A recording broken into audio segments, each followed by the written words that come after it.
Nekfeu. Nekfeu. Je pense que Nekfeu a percé parce qu'il était en groupe. Et je crois que je peux le prouver. Je peux trouver des indices sur comment est-ce qu'on est passé de Ken, tout timide derrière les autres, à Nekfeu. Le vrai Nekfeu.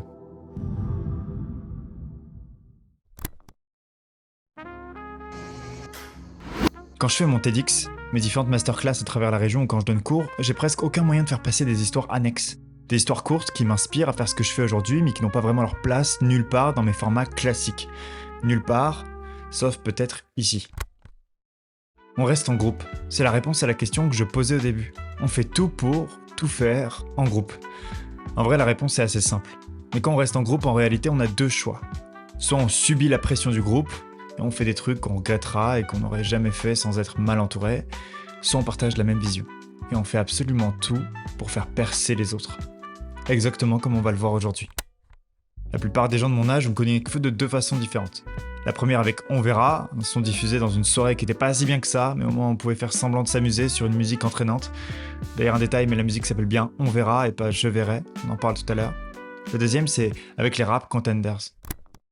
Au départ, comme n'importe qui, je pensais que c'était un concours de clash entre rappeurs. On s'est jamais autant trompé. Les Rap Contenders, les RC, c'était des concours de clash, oui, mais surtout le concours de celui qui allait faire le plus de bruit. Celui qui fait exploser le public gagne. Et si on regarde les 15 secondes qui ont en partie propulsé Nekfeu sur la place publique, on peut vite comprendre ce qui s'est mis en place. Je gratte, et la nuit, je me défoule contre tes textes. C'est le bruit de mes b*** contre tes fesses. Ok, le rythme est là, la phrase est frappante et facile à retenir, Nekfeu est clairement à l'aise. Ok, mais maintenant on la refait, mais on change juste un truc. Je gratte, et la nuit, je me défoule contre tes textes. C'est le bruit de mes b*** contre tes fesses. L'explosion du public fait partie de la puissance du clash. On peut pas l'imaginer sans. Et ça, je suis pas la première personne à le comprendre. Dans le public, les premières personnes qui hurlent, on les connaît bien. Les premières personnes qui mettent le feu aux poudres, c'est Framal, Jazzy Baz, Funky Flav et Mekra. En bref, l'équipe. Et évidemment, Nekfeu et le reste de l'équipe faisaient exactement la même chose pour les autres. Dans le clash de Gizmo, membre de l'équipe à l'époque, versus Aaron Strong, Nekfeu est tout timide quand il y a un peu trop de bruit, mais dès que Gizmo fait une punch... Et peut-être le plus important, c'est de rester silencieux quand le concurrent dit une folie.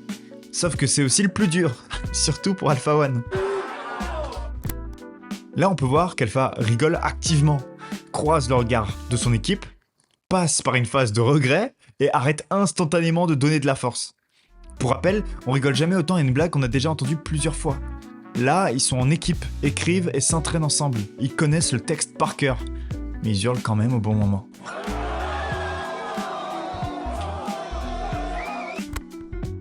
Ils ont tout au long des Rap Contenders gardé la même stratégie.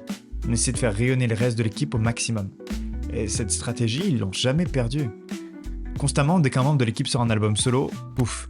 C'est le feat avec Nekfeu obligatoire qu'on fait apparaître sur YouTube. On fait une émission, ça parle du groupe. Sauf que c'était un membre du groupe et c'était notre gars, tu vois. C'est toute la différence. Donc ça reste toujours les mêmes finalement. Ça reste toujours les mêmes. On fait des interviews, on parle du groupe. On fait une vidéo sur Nekfeu, et ben on parle du groupe.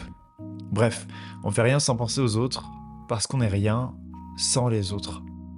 Évidemment, je parle de lui parce que c'est un rappeur que j'apprécie. Mais il n'y a pas que ça. Sans le savoir, pendant que je montais ma première boîte, pendant que je m'ennuyais dans mes derniers jours à la fac, j'étais en train de m'entourer. Peut-être même en train de bien m'entourer. Je travaillais gratuitement, j'envoyais des mails avec beaucoup trop de politesse qui servaient pas forcément, mais j'étais qu'avec des gens qui essayaient de se faire briller entre eux. Qu'avec des amis qui partageaient la même logique.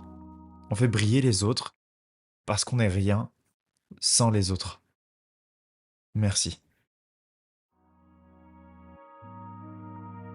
Alors, si ce genre d'histoire inspirante, de schéma de pensée vous plaît, je vous invite à pas forcément vous abonner, mais juste à revenir si vous en sentez le besoin ou l'envie. On ne parlera pas que de rappeurs, je vous rassure, et j'ai très hâte de partager la prochaine.